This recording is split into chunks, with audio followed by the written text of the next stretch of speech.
kita perlu ada kampung haji. Nah, itu seperti apa tuh kampung haji itu di Mekah dan bagaimana mekanismenya? Serta siapa ini yang membiayai, Kiai? Ya, saya koreksi, bukan kampung haji, tapi kampung Indonesia. Oh, kampung Indonesia.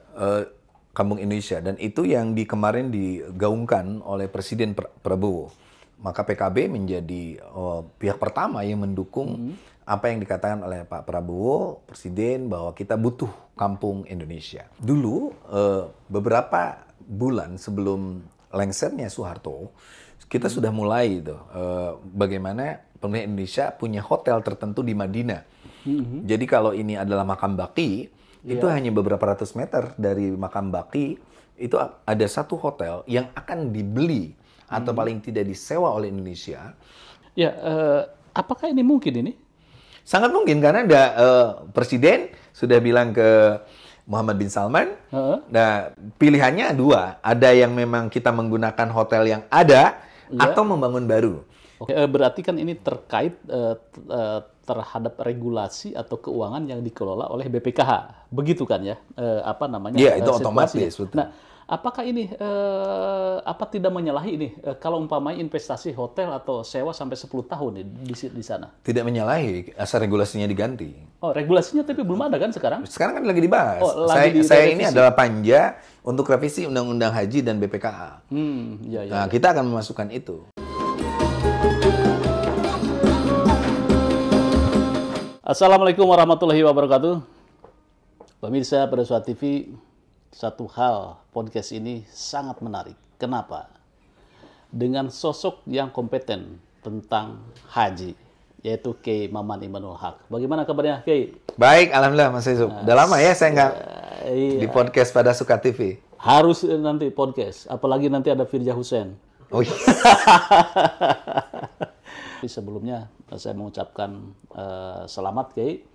Katanya ini sudah promosi doktoral ya tentang Islam Nusantara ya. Nah ini fokus saya juga tentang Islam Nusantara. Nanti kita podcast yang membedah podcast tentang disertasi, Kiai. Iya, karena Islam Nusantara itu adalah bentuk keistimewaan dari Islam yang ada. Bukan madhab baru, bukan aliran baru. Ini sekedar mumayyizat, keistimewaan. Maka saya membedah termasuk Cirebon, bagaimana interaksi antara Islam dengan budaya lokal. Nanti kita bikinlah podcastnya bersandar dari disertasi saya. Iya, siap ya. Dan disertasi saya kuliahnya 5 tahun. Pak. 5 tahun? 5 tahun, lalu juga bikin disertasinya lama. Dan kita betul-betul di UNUSIA, Universitas Nahdlatul Ulama Indonesia itu, bukan hanya jadi tempat belajar, tapi dia menjadi tempat ruang, dialog. Kita betul-betul merasakan ada sebuah atmosfer keilmuan yang kuat. Bagaimanapun ilmu lah, ide lah, gagasan lah yang penting. Jadi kami tidak terjebak kepada gosip-gosip murahan. Setiap kali saya podcast tentang haji yang ditanya, kapan ini podcast dengan Firja Hussein? Waduh! Baik, Kiai. 5 tahun menjadi dokter. Ini karena Kiai malas kuliah atau memang serius ini? Saya rasa karena serius ya. Bagaimana kita tidak serius? Kita harus ketemu dosen, berdiskusi. Ada salah satu dosen saya meninggal, Pak Agus Sunyoto, diskusi soal Atlas Wali Songo.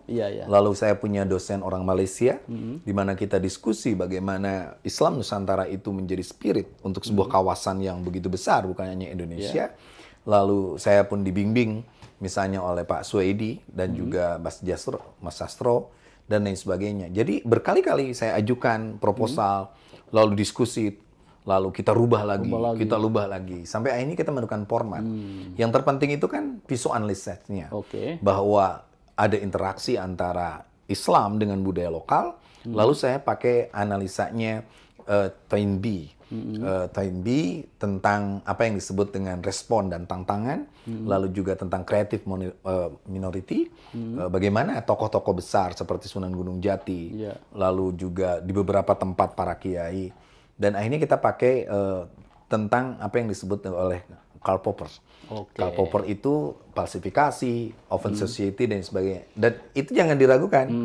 Bahwa santri bisa bicara tentang analisis sosial, tidak hanya ayat-ayat dan lain sebagainya, tidak hanya ngomong nasab dan nasib, tapi lebih dari itu bagaimana santri itu ngomong soal intelektual, soal kearifan lokal dan sebagainya. Netizen bincang-bincang itu paham gak itu apa yang dibicarakan oleh Kiai Maman? Oke, nanti stop dulu di sini ya. Saya sering kali mengamati Kiai Maman, bicaranya selalu ada ide baru saja, ide baru. Saya tertarik menggarisbawahi itu pernyataan Kiai itu tentang kita perlu ada kampung haji. Nah, itu seperti apa tuh kampung haji itu di Mekah dan bagaimana mekanismenya? Serta siapa ini yang membiayai, Kiai? Ya, saya koreksi, bukan kampung haji, tapi kampung Indonesia. Oh, kampung Indonesia. Kampung Indonesia, dan itu yang kemarin digaungkan oleh Presiden Prabowo. Maka PKB menjadi pihak pertama yang mendukung apa yang dikatakan oleh Pak Prabowo, Presiden, bahwa kita butuh kampung Indonesia. Nah, ini sebenarnya bukan ide baru. Ini ide lama. Dulu, beberapa bulan sebelum lengsernya Soeharto, kita sudah mulai itu bagaimana pemerintah Indonesia punya hotel tertentu di Madinah. Jadi kalau ini adalah makam Baqi, itu hanya beberapa ratus meter dari makam Baqi, itu ada satu hotel yang akan dibeli atau paling tidak disewa oleh Indonesia, pemerintah Indonesia, tetapi itu bukan sewanya, bukan sekedar 1 year, tetapi long term. Dia bertahun-tahun seperti itu. Nah, lalu itu pun digaungkan kembali zamannya Pak Jokowi, bahwa dengan jumlah jamaah Indonesia yang paling besar seperti itu, kenapa kita harus selalu mendapatkan hotel yang jelek, fasilitas yang tidak nyaman. Nah, salah satunya itu adalah hambatan regulasi. Misalnya Kementerian Agama, dia mencari, lalu ketemu, tapi ketika dia mau bayar, dia harus lewat persetujuan DPR.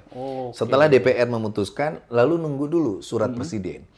Itu keburu aja si hotel yang bagus itu diambil Turki, orang. diambil Malaysia dan lain sebagainya. Nah, yang kedua misalnya soal catering. Catering kita selalu di sebuah matbah atau big kitchen, sebuah dapur yang dikelola oleh orang lain. Lalu datanglah orang Indonesia sebagai tester, pencicip. Pertanyaannya, apakah itu akan bisa memenuhi kebutuhan? Jawabnya enggak. Nah, lalu ketika kita dibagi-bagi sampai ada beberapa maktab, baik itu Jarwal, Mabahas Jin, lalu juga sisa dan lain sebagainya, kontrol kita tidak optimal. Dan kita tidak bisa melihat itu. Maka gagasan yang besar dari Presiden Prabowo ini harus diwujudkan. Saya melihat bisa 2 cara. Cara yang pertama adalah kita melihat mana kawasan yang punya hotel banyak. Misalnya di Mabahas Jin atau di Sisa, itu dihitung aja berapa. Jadi nanti berapa tower. Nah, di tower-tower itu kalau semua Indonesia di sana lah, anggaplah tidak 100% pun, 70% udah bagus. Maka bayangkan, kalau di sebuah kawasan itu Indonesia semua, kita bisa mengelola.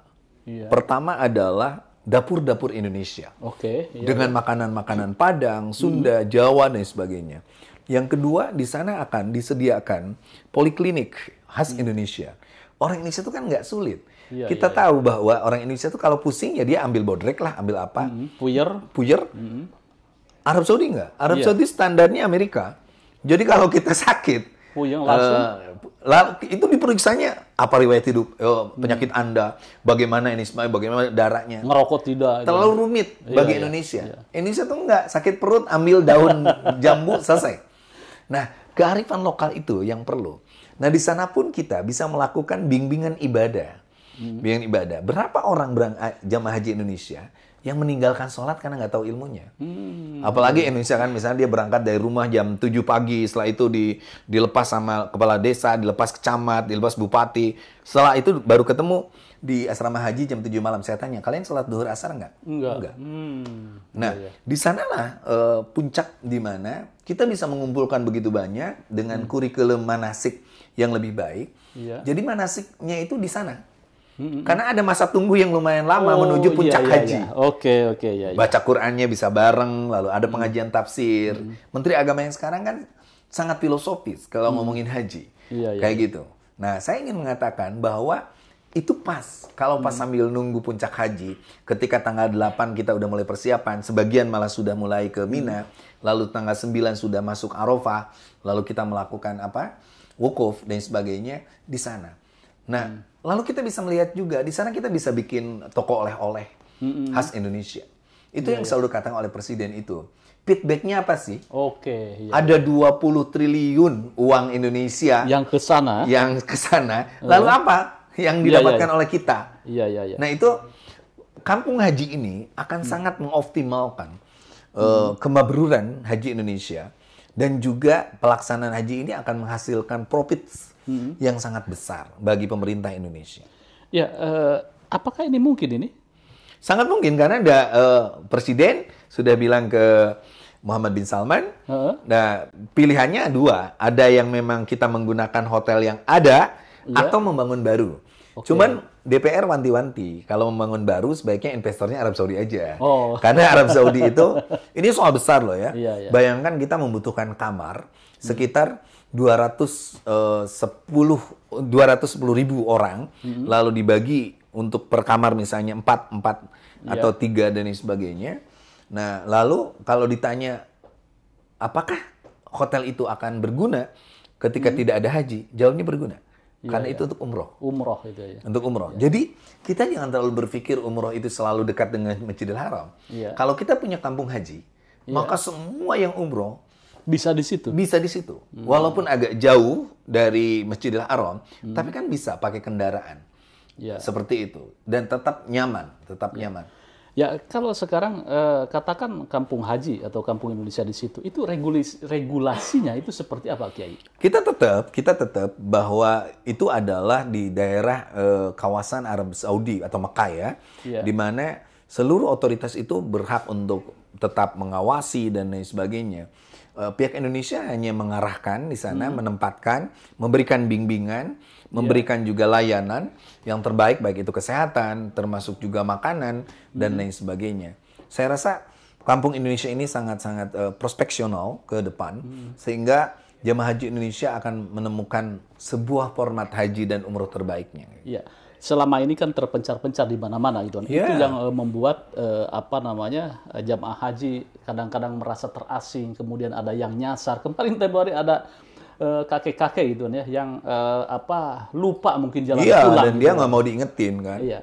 Itu kalau ada kampung haji atau kampung Indonesia itu berarti lebih lebih nyaman, kemudian lebih aman, dan juga lebih homey gitu kan ya. Artinya merasa di Indonesia. Dia akan ketemu orang Indonesia, lalu misalnya kalau dia pun nyasar, dia akan tahu kemana arah pulang. Jadi Indonesia dengan nanti bendera-bendera kita seperti itu, atau arah, termasuk juga saya ketemu ya syarikah di Arab Saudi itu itu yang punya kemampuan aplikasi yang bagus.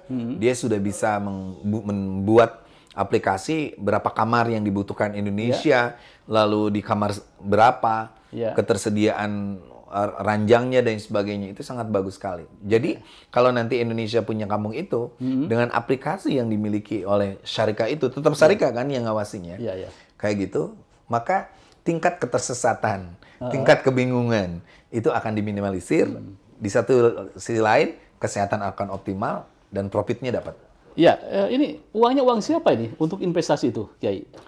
Kalau memang kalau uang kan tiap tahun kita nganggarin maktab, nganggarin catering, udah langsung.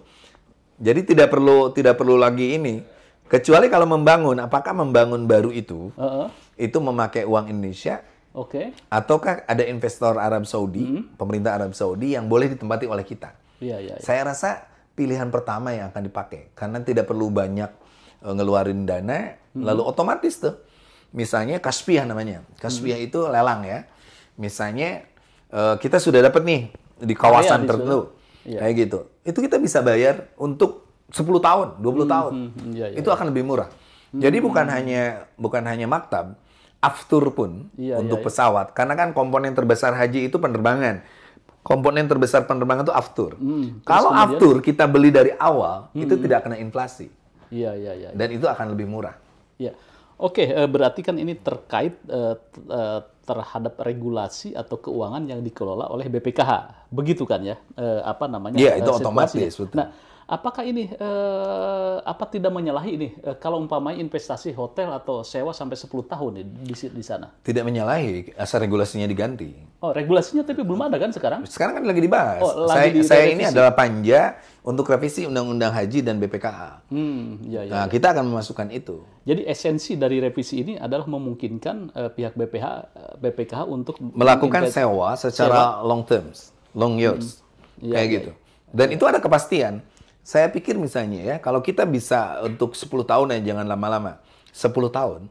Maka kalau misalnya saya bilang Pak Yusuf akan berangkat nanti di 2027 ya. Iya. Kita udah bisa menentukan Pak Yusuf nanti di kloter berapa dan ini loh hotelnya di kamar apa. Kamar apa ya? Oke, ya. Jadi kita udah tahu. Maka kalau Pak Yusuf misalnya tahun 2026 itu umroh, Iya. bisa nengok tuh. Habib bilang nanti saya haji di sini loh. Jadi sudah belajar ini. Iya, sekarang ada nggak orang mau haji udah tahu di mana hotelnya, di mana kamarnya, Belum ada. daerah apa, nggak tahu. Belum ada. Nah, makanya saya bilang manasik haji itu seharusnya adalah soal peta Arab Saudi. Oke. Ini loh, Setuju Bapak saya, Ibu, setuju. Bapak Ibu nanti di Sisa, Bapak Ibu di Jarwal, Bapak Ibu di Mabasjid, Bapak Ibu di Aziziyah.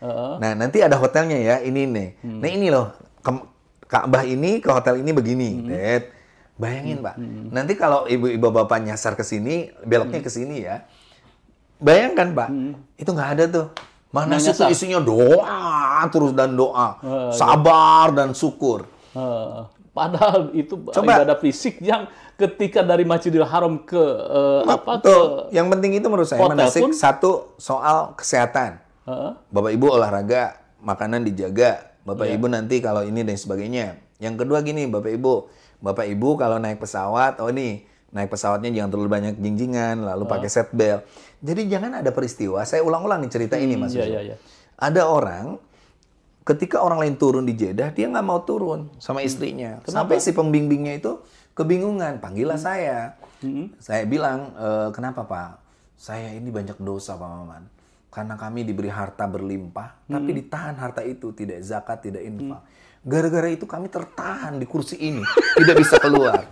Saya bilang, Pak, soal dosa itu urusan Bapak. Iya. Soal saya, Bapak sudah turun. Itu bukan soal dosa. Seat belt belum dibuka. Bayangan, nggak tahu seat belt, Pak. Udah gitu ada yang teriak-teriak di kamar.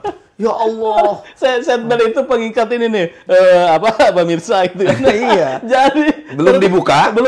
Udah merasa ditahan. Merasa ditahan. Ada orang teriak-teriak. Ya Allah, aku banyak berbuat dosa. Sampai terasa seluruh air ini panas. Kita ketok-ketok. Bukan soal dosa. Itu tinggal digeser. Dari yang hot ke cool. Aduh, ini cerita menarik nih bisa. Jadi, kapan-kapan podcastnya itu, Pak. Podcast tentang kelucuan-kelucuan haji. Kayak gitu. Termasuk saya keras. Soal orang yang selalu mengambil keuntungan dari jamaah haji. Iya. Misalnya mereka, mohon maaf, KBHU, iuran lagi soal laptop. Masa setiap tahun laptop rusak? Satu. Iya. Yang kedua, orang yang memanipulasi DAM.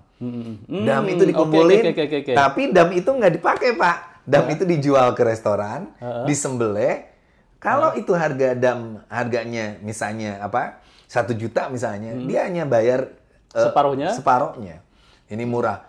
Saya bilang, siapapun yang menjadikan jamaah haji sebagai komoditas, sebagai sapi perah, sebagai orang yang bisa dibohongi, seperti itu, maka dia telah melecehkan tamu Allah dan tamu Rasulullah. Ya Allah, Seperti itu. Makanya siapapun orang yang ngambil keuntungan dari memanipulasi lah ya, manipulasi catering, maktab, jamaah haji. Kan zaman dulu ada yang ditakut-takuti. Mak, udahlah, nggak usah lempar jemarat, bayar dam aja. Kenapa, Den? Ini lihat surat kabarnya. Banyak orang berjubel-jubel meninggal dunia. Kita kan nggak tahu tuh si mama itu. Ini surat kabar tahun berapa dan sebagainya. Oh iya, langsung nggak jadi. Bayarlah dia. Padahal itu surat kabar tahun berapa, atau siapa tahu dia ngeprint sendiri, nipu. Dan kejadian itu banyak. Makanya saya tanya pada orang-orang seperti itu. Saya bilang, kenapa Anda berani melakukan perbuatan munkar, dosa di Arab Saudi ini? Mereka dengan gampang bilang, justru memang di Mekah. Sebesar apapun dosa akan diampuni Allah. Masya Allah. Jadi yang suci itu adalah Mekah. Yang suci itu adalah Ka'bah. Orangnya kadang-kadang masih ada ketularan Abu Jahal, Abu Lahab. Makanya orang jamaah haji yang ngotot ketika dia tidak istiqomah dalam kesehatan. Saya datang ke Solo, ada orang yang nggak lolos kesehatan. Saya bilang, Pak, Bapak nggak boleh berangkat. Nanti merepotkan orang, merepotkan Bapak. Mohon tolong nak, saya ingin meninggal di Mekah. Pak, salah Bapak ingin meninggal di Mekah. Abu Jahal, Abu Lahab meninggalnya di Mekah. Yang penting meninggal itu husnul khotimah. Jadi bayangkan loh, pemahaman orang tentang haji aja masih banyak kayak itu, Pak. Jadi daripada Bapak podcast soal Firja, lebih baik podcast soal pemahaman haji, Pak. Itu penting, Pak. Gimana, setuju nih pemirsa? Ini lucu ini, apa pengalaman haji yang lucu-lucu bisa dibahas. Oke, Kiai, ini saya sampai lupa ini bertanya apa nih, karena lucunya Kiai Maman ini kan banyak kisah-kisah yang menarik.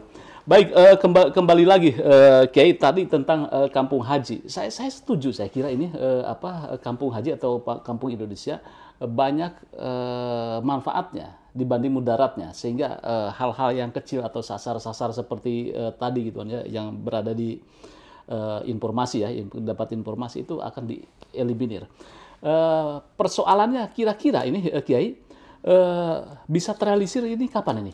Tahun depan bisa. Tahun depan bisa. Tahun bisa. Jadi ketika Badan Haji sekarang sudah bekerja, kita udah memberi masukan ke Gus Irfan atau ke Bang Danhil itu bahwa ketika itu sudah dikelola oleh Badan Haji, maka Badan Haji sudah harus lebih profesional, termasuk ketika datang melakukan negosiasi dengan pihak Arab Saudi, terutama soal gagasan dan juga keinginan dari Presiden Prabowo tentang kampung haji. Kalau kita mulai pembicaraan itu, maka beres haji tanggal 22 Juli atau kayak gitu. Nah, itu kita udah bisa mulai negosiasi tentang satu kawasan haji, satu kawasan besar. Tentu tidak akan 100% dulu. Berapa persen pun, tapi kita harus mulai. Ada satu kawasan yang dihuni oleh mayoritas jamaah haji gitu. Seperti itu. Lalu kita akan hitung dananya. Dananya kita hitung berapa dan lain sebagainya. Nah, setelah itu saya kira udah mulailah kita coba di tahun 2026, 2027 itu udah full. Sudah full gitu Indonesia. Uangnya ada nggak sih, Kiai? Ada banget.